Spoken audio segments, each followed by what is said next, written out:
Hi, welcome back to my channel, Tea Time with Peace and Joy. My name is Doris.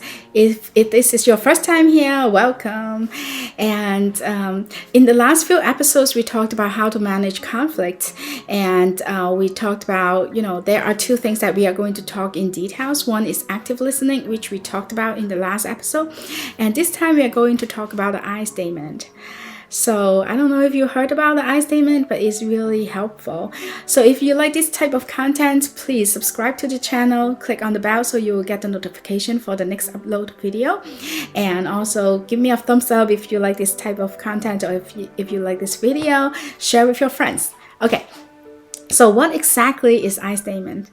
I statement is a statement where especially used when you are trying to confront the other person, or when you are having an argument with another person, and it focuses on your own emotions or what you are going through inside of you, or your feelings, instead of attacking the other person.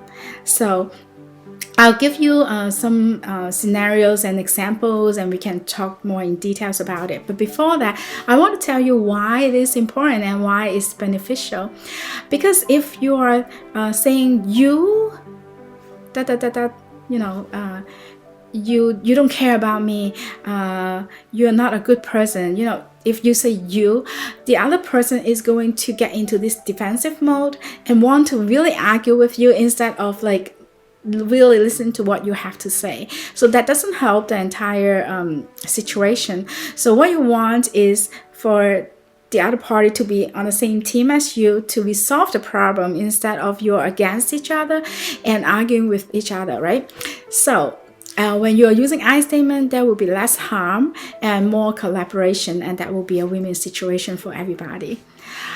So last time we talked about active listening. Of course, if you listen to the other party, and at the end you can use your I statement to state your point of view.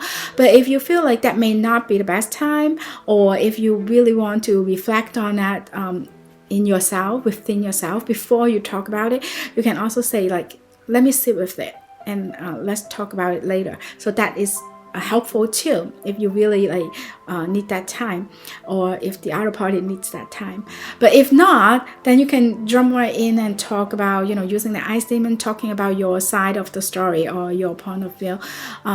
Just to remember, you're not really trying to argue with the other person. You're really trying to just say what is in your mind. Okay, so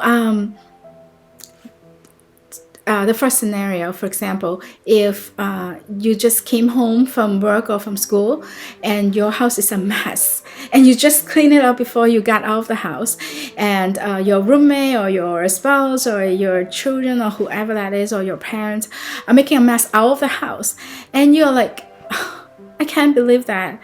I thought that I'm coming home to rest, right? So what you are really tempted to say would be one of the followings: you always make a mess of the house.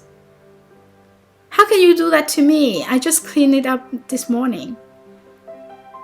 Or you are I don't care if your room is messy, but don't mess up my living room, things like that.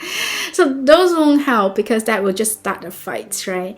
But instead, if you really say that in a way that focus on your own feelings, especially when you had that active listening beforehand, it's much easier, because you can say something like, coming home to a messy house really make me really, really tired.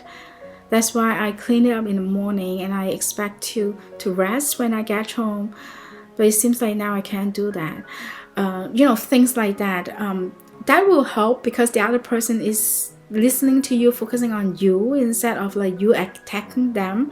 And when you are talking about negotiating the entire process, focus on their behavior, not that person. Don't attack them, but just focus on that behavior, what is really happening there. Okay, let me give you a second scenario. So for example, if the other party has no time for you, and you feel like they don't care about you anymore, no matter if they are your friend, your spouse, your child, like whoever you love, right?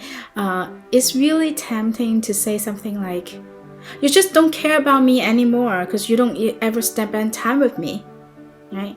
So using the words like never, ever, those kind of words, those are not helpful at all, let me tell you. No, because your argument will be with that word, never, instead of like what is really happening, because they will be tempted to say, no, I just had dinner with you on such a day, right? So it's not helpful because they will just pick on that word.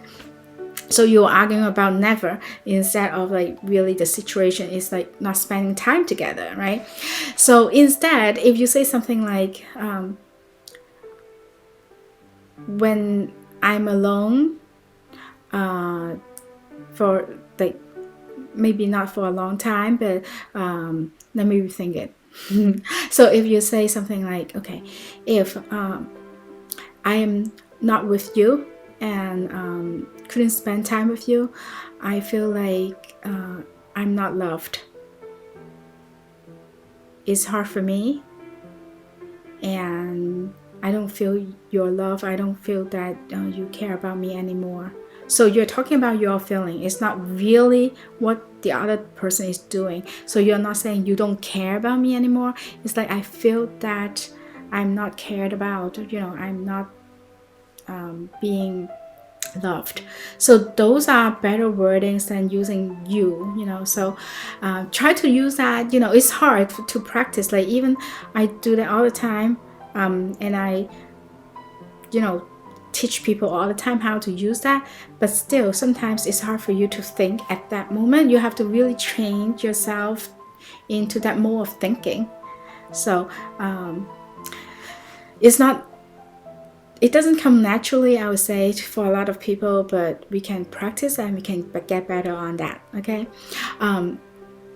So saying that, I feel like I'm not loved when we don't spend time with each other, things like that. It's much better than what I said earlier. Say, you never spend time with me, right? Because it's not attacking the other person. Okay, let me give you the last but not least, like the last scenario. A lot of times now we text each other, right? No matter what platform you use, but we text each other. And sometimes you see that, or that they saw the text, but they were not replying.